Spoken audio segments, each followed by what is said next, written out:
Welcome back to my YouTube channel. In my previous video, I have posted about the basic operational concept, which is very important. I request you all to please go through that concept. It is a compulsory 10 marks or 12 marks question in the VTU. So let's get straight into the concept.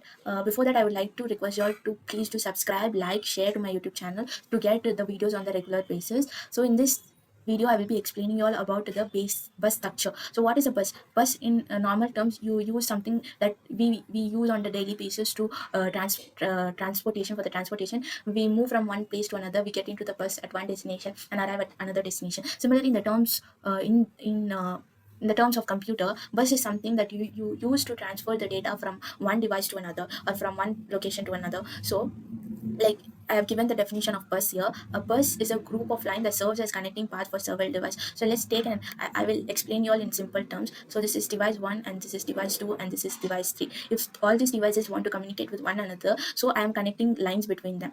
So that if device 1 want to communicate with device 2, it communicates via this line. If device 2 want to communicate with device 3, it communicates via this line. Similarly, as given in this definition, you can see it is a group of lines. There is not only one or two lines, there are three lines, which means it is a group of lines that serves as connecting path. See, it serves as connecting path from 1 to 2. So what does this line initially serve for? It serves as connection, right? It serves as connection path or connecting path. Okay, fine. It serves as connecting path. And then a bus may be lines or wires. So I can't only tell these are lines. It is also wires. For example, you can see your charger cables, like the old ones which doesn't work. Take that one and don't take the new one. Take the old charger cable and see that there will be lines, wires bundled together. If you take any cable, you can see number of wires together, coupled together, kept together. So these lines together, what they do, they transfer the data or some form of signal from one place to another place. Lines carry data or address or control signal. As I told, in Sargio cable, you can see what does it carry. It carries a signal which is like a power. It carries the signal, that is the electrical signal, from the board to your phone, and it also carries the data and the address. So there are two types of bus structure. One is single bus structure, another is multiple bus structure. About the bus structure, you just want to remember bus. What is bus? It is a group of line. And what does it carry? It carries the data or address or control signal. It is not only lines, it is also a group of wires. These 3 points you have to remember about the bus. There are two types of bus structure. One is single bus structure, another is multiple bus structure. So let's see the next concept. Single bus structure. Single bus structure, before getting into the single bus structure and multiple bus structure, the basic difference is like the number of lines would be the device it can connect would be the basic different. The lines can connect because the bus can be used to transfer only one transfer at a time. Only two units can actively use the bus at any given time. So don't get confused with this line sentence saying it is too large to remember. See, I will explain you all in a simple way.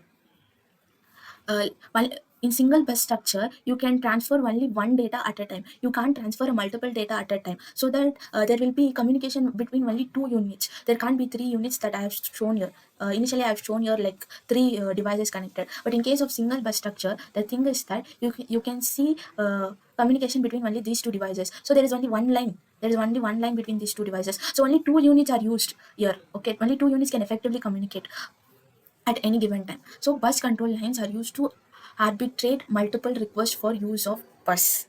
Okay, fine. Don't get confused with this. I will explain you all. Bus control line are used to arbitrate multiple requests. See the keyword that I have marked. Multiple requests for the bus. This is a separate topic. Like when you all take MTech or MS, there is separate thing that is signarization of bus structure, where you will be studying asynchronous and synchronous bus structures. And here they have given there is only one line between the two devices. There are multiple requests arriving at device 2. Assume there are multiple request is arriving at device 2, and it want to send this multiple requests, like multiple requests arriving at the device 2 by the device 1, device 3. So which request it will take first? So for that, the same line will act as arbiter. About arbiter, you all will be studying further. I don't want to make it complicated now. That's why I'm telling only what does an arbiter do. This line itself acts as an arbiter. Arbiter is something that tells, okay, there are multiple requests arriving here. So which device, multiple request is arriving to me? Which request I should give permission first? That is what the arbiter does. So since there is only a single line in single bus structure, only one the same line act as an arbiter. That is what is given here, are used to arbiter multiple requests for use of bus. So advantages are low cost. Why it is low cost? Because there is only one line, only one line between them. Like I can't tell there is only one line. It can also be a group of lines or wires together, but there is only one direction in which the data can flow from one device to another. So low cost and flexibility for attaching peripheral devices. What is this flexibility? So I have your one device, your one device, your one device, your one device. So with this only one line, I can communicate with many devices. See, I can communicate with many. I have attached many devices. If I give data to this line, it can reach. If I give the data to along this line, assume I'm giving the data to this line. So the data will get reached to this device also, and similarly this both devices also. So these are the peripheral devices that I have said here. So let's go to the. I hope single bus structure. You all understood. Let's go to the single bus structure. See, I told you this is the single bus structure. Here you have. So here is the single bus structure. Single bus structure, as I've shown you previously, this is the one single line. Okay, so assume input is the keyboard. So I'll give input here. From the keyboard, data enters here and it goes to the memory here, and in the memory the data gets stored. Whenever the processor requires the data for the operation, it takes the data from the memory and does the operation. So the operation is over, so it has to display something. The same data will flow through this line and it will come to the output device and it will be displayed to the user. Simple. This is how the single bus structure works. Next, let's see the multiple bus structure. Multiple bus structure, there will be multiple buses. So there is no, like, in it now the multiple bus structure is not in use, I guess. But there is no diagram, block diagram for multiple bus structure. Also there is only block diagram for single bus structure. So when what is a single bus structure? If the system contains multiple buses, then it achieves more concurrency in operation. Why we are telling if it has multiple buses it can achieve more concurrency? Because more data can flow from one device to another. It's not the amount of data, like multiple devices can communicate simultaneously. That's why we are telling concurrency is in operation. So from one device to another device some data gets flowed, and at the same time device 3 and device 2 can communicate when device 1 and device 3 are communicating. So there will be parallel communication happening. That's why we have mentioned concurrency in operation is a keyword that you have to remember.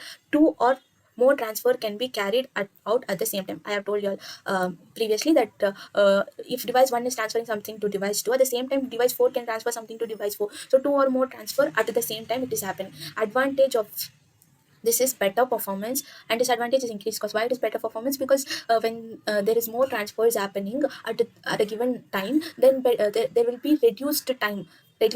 What is the main motto of our execution of instruction is that the instruction should happen within a less time. This is our main motive. When it happens within the less time, obviously there will be a better performance. So that is why it is a better performance. Increase the cost, since there are many multiple buses involved, there are many connections required. That is why it is an increased cost. So we have seen the bus structure, right? Okay, now let's see how the devices are connected via bus structure. Devices connected to bus structure vary in the speed of operation. So here what I'm going to teach you all is all about this register buffer.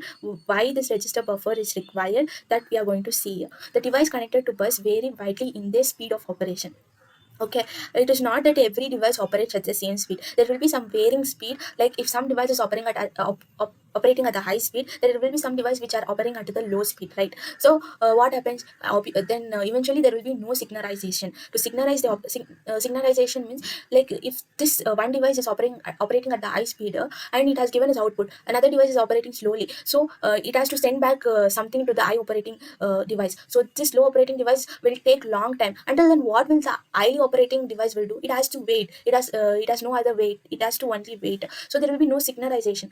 To synchronize the operational speed, buffer registers can be used. Buffer registers are included with the device to hold the information during the transfer. Why these buffer registers are included with the devices? So they are not a separate device. Remember that they are included with the device itself. So what will happen is they will be holding the information during the transfer, prevent a high speed processor from being locked to